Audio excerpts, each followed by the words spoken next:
రాష్ట్ర ముఖ్యమంత్రి రేవంత్ రెడ్డి గారికి ఒక విజ్ఞప్తి.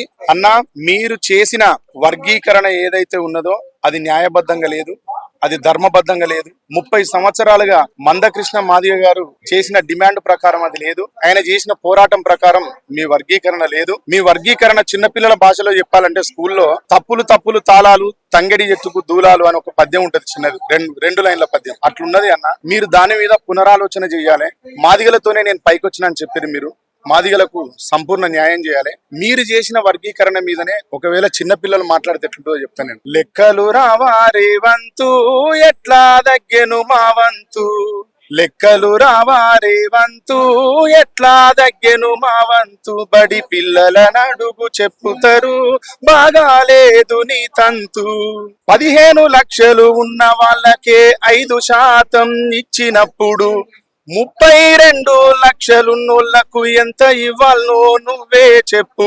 లెక్కలు రావా రేవంతు, బాగాలేదు నీ తంతు.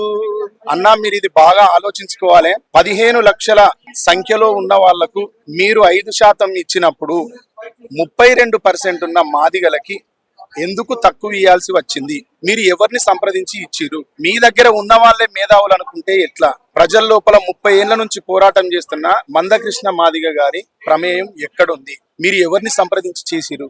ఎట్లా చేసిరు? రండి, బహిరంగ చర్చకైనా మేమంతా సిద్ధం.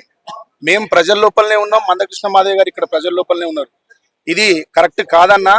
దీన్ని మీరు సరి చేసుకోవాలి. సరి చేసుకుని మాదిగల ఆత్మాభిమానం దెబ్బతినకుండా, మాదిగలు చేసినటువంటి పోరాటం ఆత్మగౌరవం దెబ్బతినకుండా, మందకృష్ణ మాదిగ గారి గౌరవానికి భంగం కలగకుండా, ఆయన అడిగిన న్యాయమైన వాటాని మీరు లెక్క చేయకుండా చేసిన ఈ వర్గీకరణను మేము అంగీకరిస్తలేమన్నా. మీరు పెద్ద మనసు చేసుకుని ఇంకొకసారి ఆలోచించి వర్గీకరణను సరిదిద్దాల్సిందిగా కోరుతున్నాం. నేతకాని మాదిగల ఐక్యత వర్ధిల్లాలి. నేతకాని మాదిగల ఐక్యత వర్ధిల్లాలి. కనీసం కొంత కూడా సంతోషపడేటటువంటి అవకాశం లేకుండా 2% తగ్గించి ఇచ్చారనే అసంతృప్తిని మిగిల్చి చేసినటువంటి ఈ ప్రక్రియలో ఏ వర్గం అయితే అసంతృప్తిగా ఉందో ఆ వర్గం వైపు నుంచి కనీసం వాళ్ళ ప్రాతినిధ్యం గాని, వాళ్ళ సూచనలు సలహాలు గాని తీసుకోకపోవడం అనేది ఇది విచారకరం, బాధాకరం. ఇది ప్రజాస్వామ్య విలువలుగా కూడుకున్నటువంటి నిర్ణయంగా ఇది కనబడడం లేదు. ఇక్కడ ఒక మాట చెప్పాలి. ఇందాక మిత్రుడు మిట్టపల్లి పాట పాడుతూ చెప్పారు విషయాన్ని. అదేవిధంగా యూనివర్సిటీ నుంచి మొదలుకొని ఇక్కడ దాకా దరువు వెళ్ళన్న చాలా సందర్భాల్లో కూడా విషయాన్ని అర్థమయ్యేటట్టు మాటల ద్వారా చెప్పే ప్రయత్నం చేస్తున్నారు.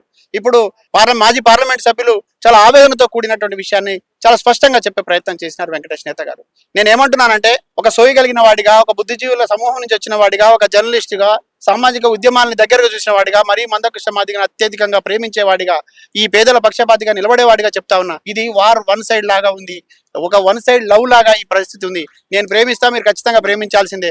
ఒకవేళ నా ప్రేమను అంగీకరించకపోతే నీ మీద యాసిడ్ పోస్తానని ఎట్లయితే కొంతమంది దుశ్చర్యలకు దిగుతున్నారో, అట్లాగే న్యాయం జరిగేటప్పుడు కూడా అన్యాయం మాకు జరుగుతుందంటే మేము చెప్పినట్టు మీరు వినాల్సిందే, మేము వేసిన లెక్కల ప్రకారం మీరు ఉండాల్సిందే. ఒక బలవంతంగా ఈ ప్రేమను రుద్దే ప్రయత్నం చేస్తున్నారు. ఇది మంచిది కాదు.